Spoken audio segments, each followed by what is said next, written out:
it's a big challenge. A really big challenge, and I hope that, like Joki said, the current administration that has come in will work further to make sure that this is a reality. Already, I think they've started on a wrong footing. They've just recently named the permanent secretaries and also the cabinet secretaries, and we still don't have that 2/3 majority. It was one of their campaign promises, but has not been fulfilled. And I think also that goes towards even trying to give morale to the women who are running in these elected positions. It's not an easy job. It's not an easy job. Like Joki just mentioned, even that statistic. Joki, I'll keep referencing it because you mentioned some of the statistics. In 2017, we only had 23 women elected into parliament, right? We have made gains, yes, in 2022, where now we have 29 women in parliament, right? But you'd also assume that in the last 5 years, we'd have been able to have more gains. Can we try at least get to 40 or 45? We have about 290 constituencies, but we're still we're below the threshold. I think it's about, less than 20%. And in Kenya, in East Africa, we are the lowest. We have the lowest rank of women legislators. Countries like Rwanda, even Sudan, they have a higher percentage of women representatives in their legislature. So we need to actually be able to work to put in place more measures to make sure that we're supporting these women to get into more elected positions. I must say there's a notion here in Kenya where if you're a nominated MP, MCA, senator, there's a notion that, you must have, and especially as a woman, you must have gone through another route to get that nomination, okay? So a lot of women would like to get an elected position because it gives them more standing, like, I was actually duly elected by the people of Nairobi, or by the people of Samburu, or by the people of whichever county it is. So there's a long way for us to go in that, but one of we still have success stories even coming out of the role of women in politics. And if you compare with the 2017, where we had just, I think 3 governors, right? 3 governors that were elected. We had 7 governors right now, and it's a huge thing for us. It's a huge thing, especially when you look at a county like Nakuru County. Nakuru County, the previous senator who was there was a lady called Susan Kihika. So Susan was able to unseat the incumbent governor. She has taken up the mantle as the governor of Nakuru. That's a huge win, especially in a society that doesn't see a woman as a leader. That's a position governors are reserved usually for men. For them to sit an incumbent governor, that's a huge win, and it's a good success story that should serve as motivation even to other women who are aspiring to be in those seats as well. And one thing I must also say is that the 2/3 requirement is I always say it's a give and take, okay? Because one, we ask that the government or the administration respect the 2/3 rule. I remember in 2017 that I think it was the Attorney General who had requested the president, who was just President Uhuru, to dissolve parliament because we had not gotten to the 2/3 majority rule, right? But I'll pose a rhetorical question that someone maybe can answer even as we go into the Q&A. But what if we don't have enough women to make up the 2/3 rule? And I know a lot of you will be like, but you see, it still goes back to what are the policies we have in place to make sure we have almost like a carousel. We're actually churning out women leaders at all positions just to make sure that the gaps are constantly being filled, And this goes back again to what are we doing to make sure that the women are financially empowered to run for politics? It's not an easy game. It's a very expensive affair. And again, from personal experience, I saw even what it means to buy merchandise. By the time you print t-shirts, you print hats, you're paying your people on ground, the coordinators, you have to have cars, you have to have security. It's a whole operation. If you don't have that financial empowerment, then again, you don't go to where you are. But you see also the role of women in politics is very crucial to have enough women to do that. I believe that they bring a lot of change, even in the types of policies that are passed in parliament. Okay, they're very empathetic. They come on a need basis. You know, they, even if you look at some of the motions that are passed in Parliament, actually go towards the good of the society and not just to serve the interests of a few. If you look at the bill that was presented in Parliament by Njoki Dong when she was a nominated MP, she brought the bill, the sexual assault bill, okay, which is a bill that up to now has made a lot of changes, has made a lot of groundwork. So we have a lot of bills that come in from the women who actually goes to serve the society and not just the interests of a few section of the country. So when you find the role of women in politics and you find a lot of the bottlenecks that go towards hindering what they do, then you ask yourself again, what are we not doing right? If we have the political parties, and this goes also back now to the political parties, what are we doing to make sure that we're not just nominating our women to Parliament, we're also empowering them to go for actually bigger positions, elected positions that will bring about change, right? What are we doing then? What can we do better? Can we train them? I know a lot of partner organizations have come in and say, we have some funds. We want to train women in leadership and also how to be able to maneuver. And why I say this is because we have a situation right now currently in Kenya. We have a county called Meru. And in Meru, they've just elected their first female governor. Like you've heard before, Kenya is a very patriarchal society where it was almost unheard of, especially in a county like Meru, to vote for a woman in such a leadership position. But against the odds, they voted for a lady. She has come in, but there's so much chaos going around right now because she has chosen to employ her husband as her personal assistant. Okay, and what has happened now is that everybody's up in arms because he seems to be interfering with how she's running her county. That he seems to be giving her a lot of advice that is not going right. So at the moment right now, she's actually almost facing impeachment by her MCAs. That also becomes a setback to women in politics because you just come from a county where we've elected the first female governor. It's not even been 2-3 months. Now her MCAs want to impeach her, you know? So it's always, and I remember having a discussion with some of my friends, and one of them posed the question, would it have been the same, would it still have the same media coverage if it was a man who had employed the husband? Sorry, it was a man who had employed the wife, and she was seemingly being seen to control the running of the county. So you ask yourself, why sometimes then do we have double standards in role of politics of women in politics? Why are we not judged by the same stick? It becomes a thing of, okay, and you see that question really cannot be answered because who's the majority again? It's the men. If they decide they're going to impeach her, we'll go back and guaranteed if they decide to impeach and they go ahead with the impeachment and she is impeached, they will vote for a male governor. And they will say, they will give an excuse like, because you see, honestly speaking, they've not given her time to do her work. It's only been 2 months. You really cannot get someone's work within two months. But they'll say, oh, we voted for a woman governor, but she was not able to perform. But she's not been given a chance to do so. You know? So it's a thing of how then, one, can we empower the women? And in terms of one, leadership, it's man society, right? It's very, if you actually think about and you know the workings of our system, especially here in Kenya and Parliament and how it works, it becomes very hard to even mobilize. And I think for the guys who are here who are not Kenyans, our system, we have our policies and we have our frameworks, but how sometimes things go about, women are put as a disadvantage. You go on the campaign trail and some of the comments geared towards women, you would never hear them being told to a man. And you ask yourself, why is it again that there's a double standard towards man?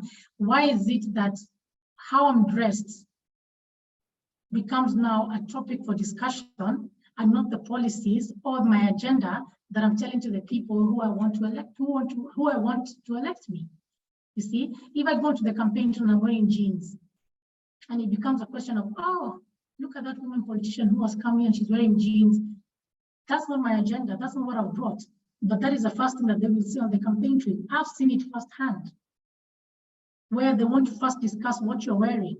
If you decide as a woman to go to a political rally and you wear trousers, she'll be like, oh, she came to a place where there are no men, where there are men, and she's wearing trousers. Why did she wear a skirt? You see, also goes back again to how our society has been geared to think about women. Who says my wearing trousers should have anything to do with the things that I have in my brain or the agenda that I want to push? That shouldn't be the case. But we still have so many hurdles to overcome that makes it quite hard, actually. Sometimes you feel like you make 3 steps ahead and you take 10 backwards. But I still believe, and I think even from being in a position of seeing what happens, I still believe the gains can be made slowly if everybody plays their part. And again, I go back to starting from the grassroots level up until the party level, right? And the party level, I want to reiterate here that the party level is actually where a lot of the success stories would come from, because your party has to either, one, make a decision. We're not going to accept bribery to put anybody on our nomination lists. We're going to actually have, I think Grace mentioned on the comments that she ran for she vied for a position in Kenya in this election, but there were no even nominations from her party. Yeah, guys were given direct tickets, and by direct ticket means that I don't have to go and pay for any fees. I've already spoken, I've already been told, oh, Karen, you're also running for this position. Here's your nomination certificate. So what does that do also? It also looks at someone like Grace, who would actually be a good candidate for that position, and it's given to someone else who maybe doesn't even have the qualifications, but they have the money to do so. So it actually has to be very intentional from the party that we're actually going to work towards having free and fair nominations. And from there, you can keep building up to now even presidential level. You know, it becomes a point where if at the grassroots level, there's a lot of corruption or there's a lot of bribery, things are not being done, there are a lot of gray areas, it means that even as you keep going there, then the women keep getting demoralized. If someone knows, and you see like now, if you go on the campaign trail, a woman is not going to fight. Right? There's a lot of violence sometimes on the campaign trail, not violence because with warring parties, you know, there's a lot of jeering, there's a lot of pushing, shoving, sometimes it gets physical. A woman might not do that, she might opt to get back into her car and leave. But then now she's told, oh, you're weak because you didn't fight, you know? And you know, sometimes it's very easy for people who are not on ground on a campaign trail to just give opinions. But when you're actually there and you see what happens, you realize then that for someone to be now elected in Kenya, they've actually had to go through a lot, especially as a woman. And I'm not dismissing what the men go through, but it's tenfold for the women. And I remember we went to Dagoretti. Dagoretti was my first time on the campaign trail. And I was scared. I was extremely scared, because you realize if anything was to happen here. So we got into a zone where our opposition was, and it became hectic because they started stoning us. So it becomes very scary on how do I then move from here? You see, for a man, he'd be like, okay, and I would fight at a wall, but for a woman, you keep thinking about many other things. So even as I wind up, I want to just say something that the role of women in politics has to start at the party level. Their support needs to come from there. I mentioned about the ODM's he for she program. We need a lot more of those programs to be able to actually build capacity of our women, to be able for them to run for elected positions as they so wish, and not because their party says, okay, now you've made it, you get a nominated position. We want to actually build capacity. And I think even in my role, even right now, I've left the active campaign, but I still consult on legislation. And, you know, we're trying to make sure that also these parties are able to put in place policies that allow their women to thrive, and they actually give them platforms for them to thrive. So I think I'm going to stop there. And I really want to hear and see whether I can answer any questions from the rest of you. Wow. Thank you so much, Karen. Thank you for sharing those kind of insights. Thank you for sharing those kind of stories which really add value in our today conversation. We highly appreciate, and thank you for connecting dots from the previous speaker, and also adding your key juicy content within this conversation. Guys, I understand that we are out of time. I understand that it's now time, but I request if we can have around 10 minutes for open conversation. So now this session is open to each one of you. Feel free to use the chat box to ask questions, or feel free to raise your hands and engage with the speakers or engage with the fellow participants. Yeah, so this session now it's open to each one of you. You can just unmute yourself and ask a question or share your insight or share your thoughts. Also, I can see that we had a very good conversation via the chat box. Make sure you go through it, especially from Grace Eva. Thank you so much. And Zacchaeus Maganga, we are highly appreciate. So guys, this session is open. Feel free to unmute yourself and engage.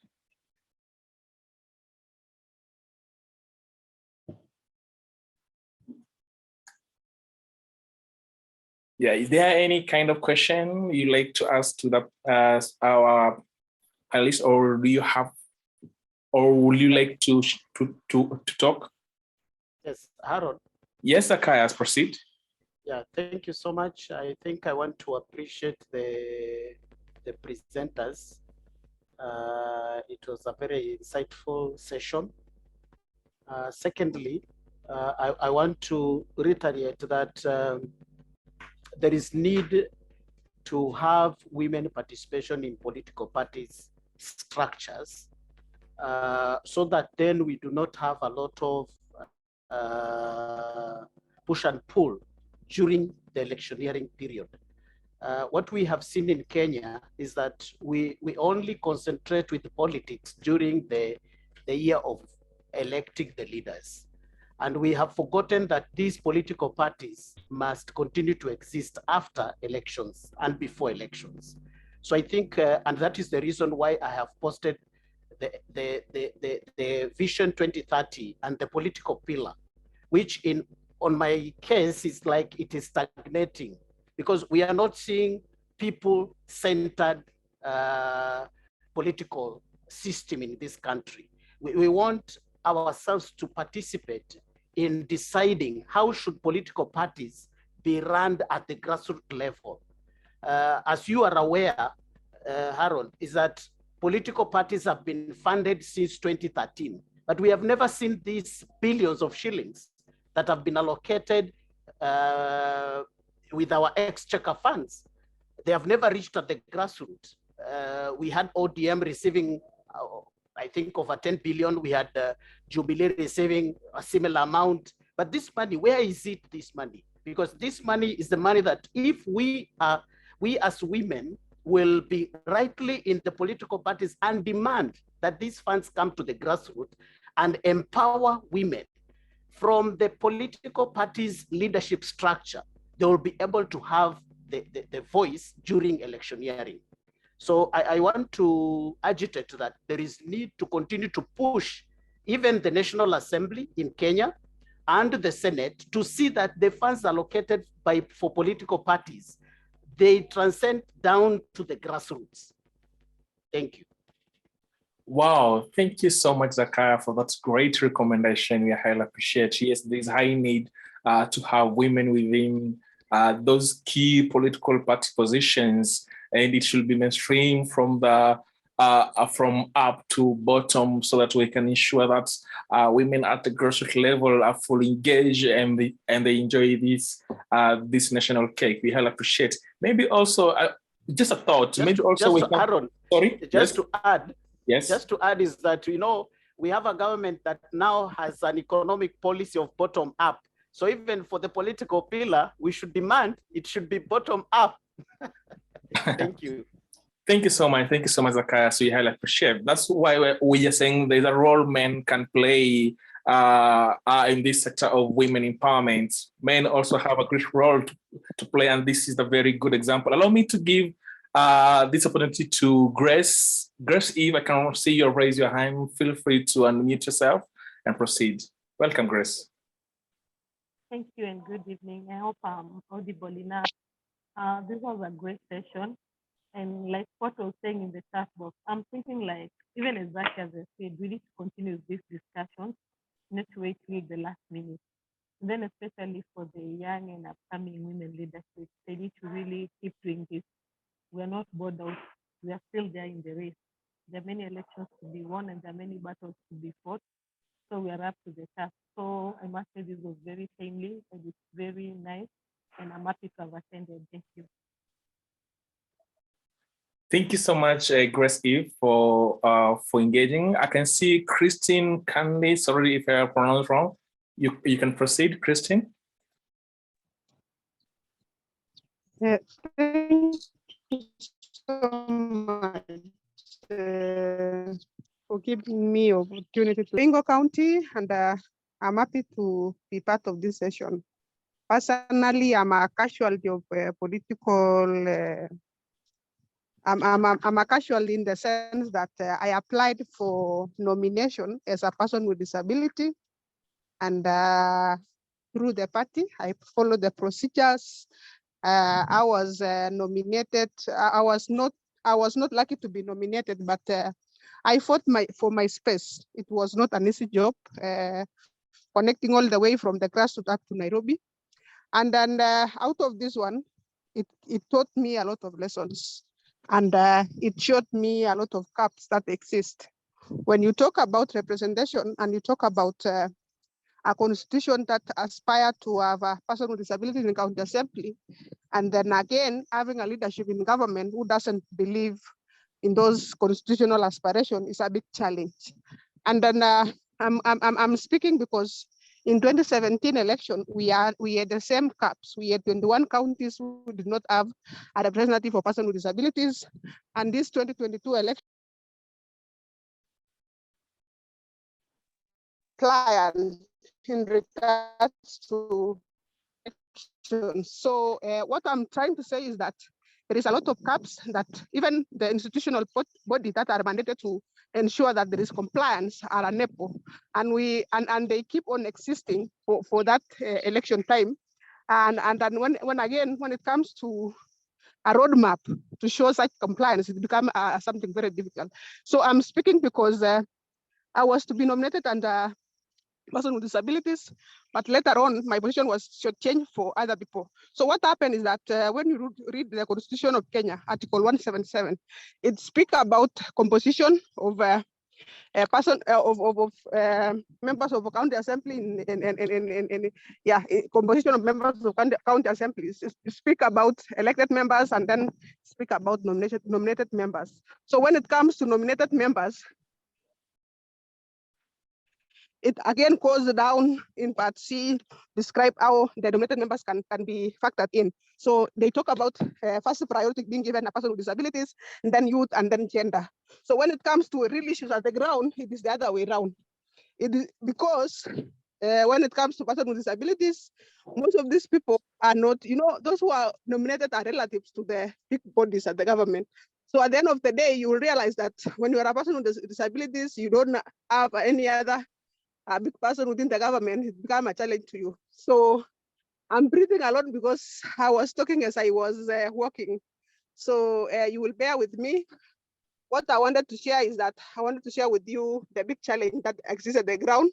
Because when you talk about representation, when you talk about women getting into political space, influencing issues, you will realize that when people realize that you have a capacity to talk about the issues of the people, they don't give you that space. The only thing for you to get chance is talk to one NG.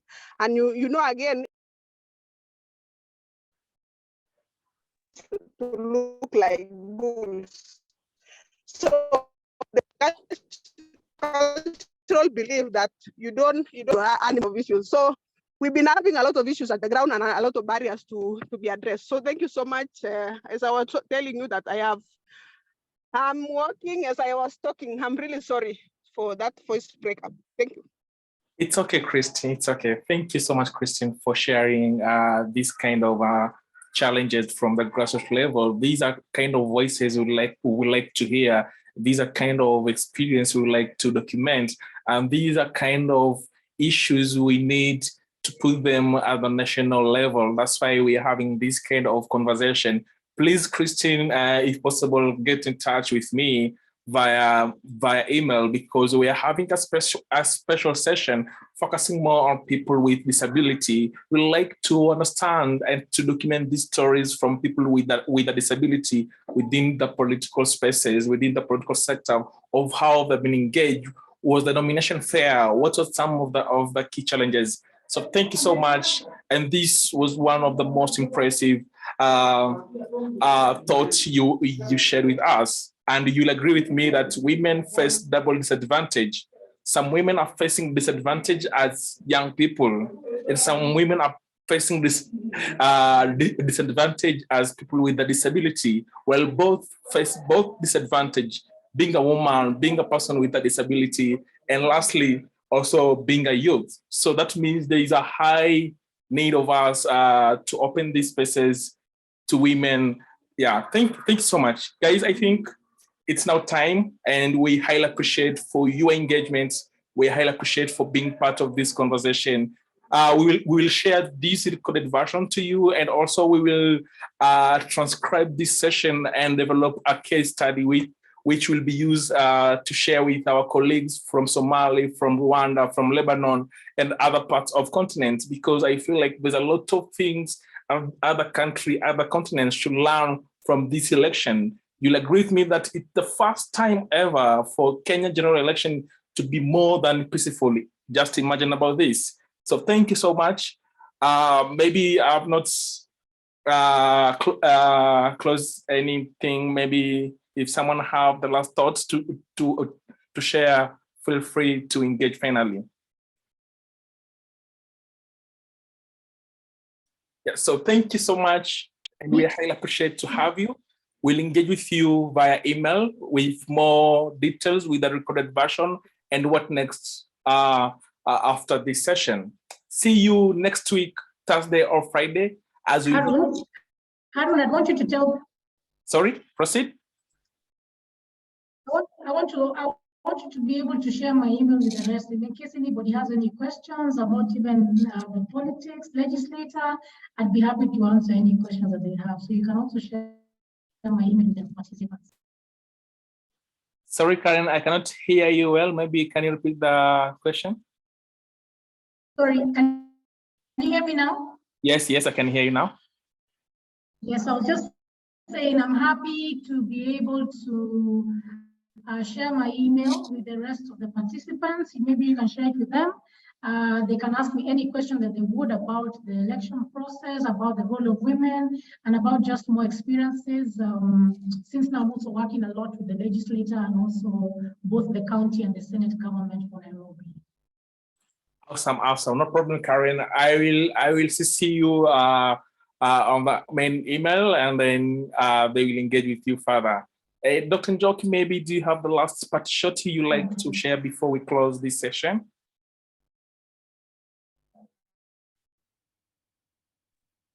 For me?